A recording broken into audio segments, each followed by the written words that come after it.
I was bummed. I watched the practice in pancakes and I had severe FOMO. I really did. I was sad because a lot of the practices, they were insane and they looked terrible. But it's like when you can't do them, then you really wish you were there, you know? But then when you have to do them, you're like, oh my gosh, I'd rather be anywhere else.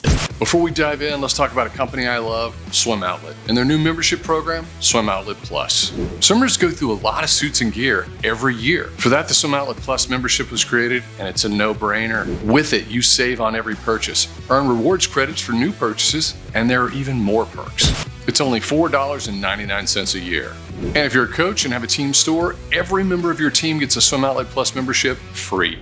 See the link in the description below. Sign up today.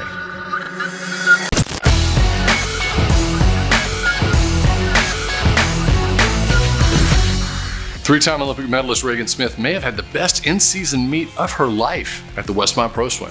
And only 6 weeks after recovering from mono, what happened? I had a great US Open, and then I flew home Sunday morning from US Open, like Sunday, December 3rd, and I was so exhausted. And I felt great the day before, so I guess it was great timing. But in my head, I was like, hey, meet fatigue, I don't know. I typically kind of get under the weather after a swim meet, and so I was like, this is nothing, yeah, normal, right? And then that whole week, I did terrible in practice, but I didn't really think much of it. I was just like, hey, I'm probably just sick. You know, I was just at OTC for a month and the meet's hard.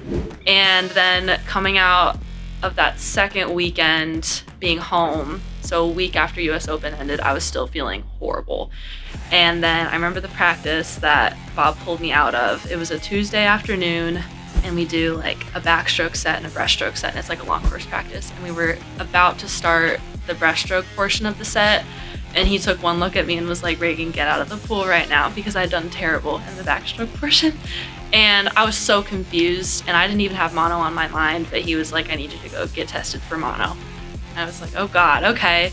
And so I did. I went that day, and yeah, I got the result back and it stunk. I was so emotional. I was being so dramatic, but like, it just feels like the end of the world, you know, to get a sickness like that.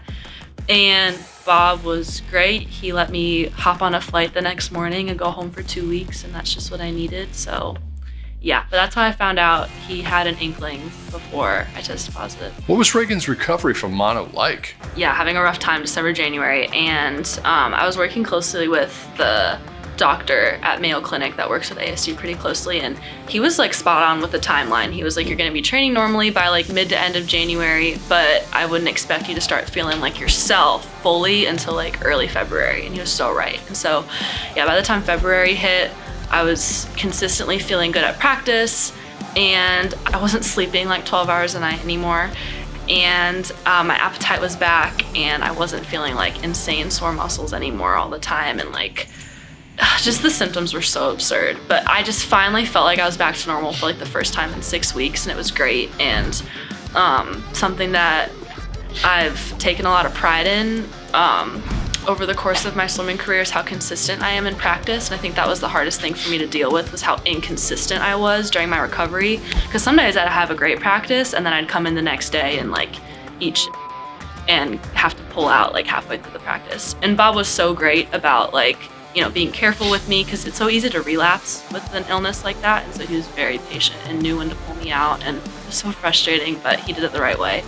But yeah, by the time February came around, I was very much back to myself, feeling really consistently good. And I hit like PRs in the weight room in early February. And so that was great to kind of get back on the horse pretty quickly, because I know a lot of people can have like much more severe cases than I did. Like, I think all in all, I had a pretty mild case of it. I'm so thankful for that. Like, my spleen never got enlarged or anything like that. Like, I know that's something that can happen to people, so I'm very grateful.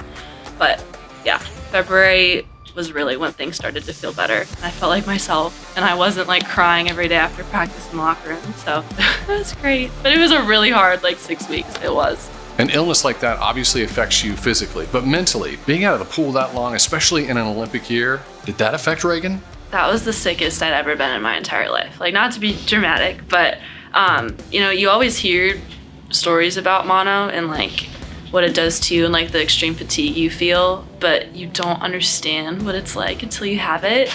And Yeah, like all of December and even like the first week or two in January, I was just messed up and I was sleeping so much, and doing things like going to the grocery store gassed me so bad, and it was just scary, and it was really messing with me, like really messing with me mentally, because I was like, okay, this is like one of the most important years of my life, like, and I can't even get groceries without needing to like lay down on the couch for 2 hours after. And I've been honest about like my problems with confidence, I feel like, and so this did not help me at all. And so a meet like this and performing well like I did tonight has helped, you know, kind of shake things off, and make me feel better about where I'm at. But yeah, it was really messing with me for a long time.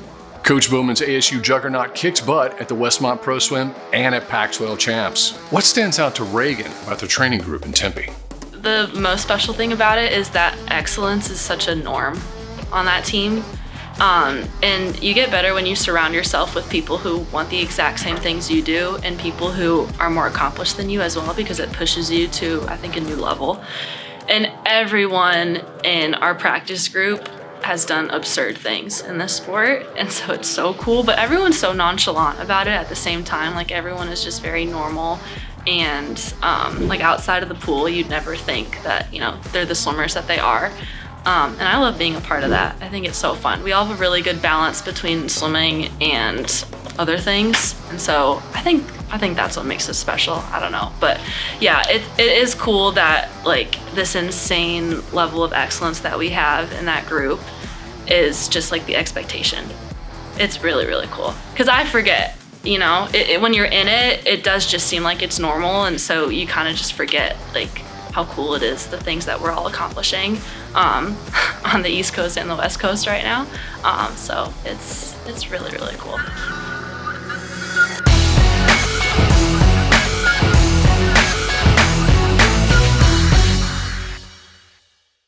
I think it's something that I'm still trying to figure out, because in practice, I can just kind of go, and a lot of my best swims in practice are at the end.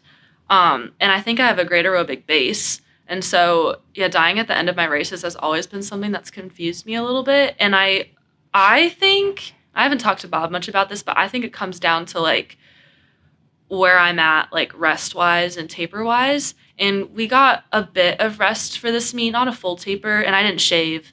But I think I'm in this like sweet spot where I'm not dead from training, but I'm also not like uber rested. And I think it's that kind of sweet spot that helps me finish races really well. Because at the Sun Devil Open too, last summer when I broke the 200 fly AR, and then I was like 57.8 or something in the 100 back. The 100 back there felt very similar to the 100 back here, where I felt like I was kind of able to gain speed going into the wall instead of dying and flailing. And I rested a similar way for that. We kind of had like a drop taper, and we rested like 4 days going into that meet. So I don't know. It seems like, based on evidence, it seems like a rest thing and like finding that sweet spot for me. But who knows? That's my theory.